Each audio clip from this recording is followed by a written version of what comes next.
President Ferdinand Marcos Jr., along with different government agencies, personally delivers presidential assistance to the victims of El Nino.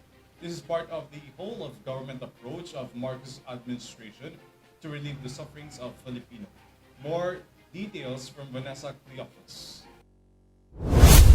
Following President Ferdinand Marcos Jr. commitment after visiting Zamboanga City, stating Malacanang will come to the people to provide assistance to affected farmers and fishermen due to El Nino, he proceeded to Sultan Kudarat and General Santos City to lead the distribution of various aid together with other government agencies. During the President's visit, he provided financial assistance to the provincial government of Sultan Kudarat and Cotabato, amounting to 50 million pesos each, which will be allocated for farmers and fisher folk severely affected by El Nino. The Department of Trade and Industry or DTI also granted certificate grants worth 940,000 pesos to a group of farmers.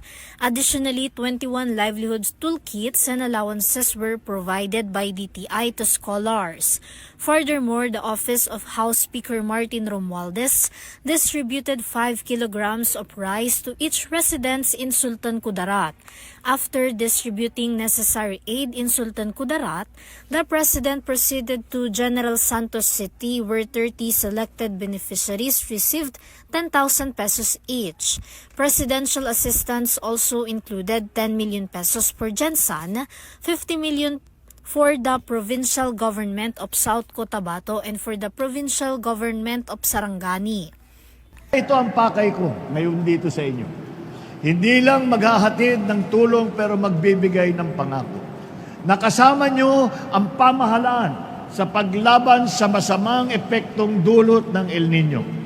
Nandito po kami ngayon upang makapagbigay ng tulong at ayuda sa ating mga magsasaka, mangingisda at kanilang pamilya sa gitna ng ating niraranasan na pagtuyot na dala ng El Nino. Based on the latest government data, more than 3.6 million individuals have been severely affected by El Nino in terms of their livelihood.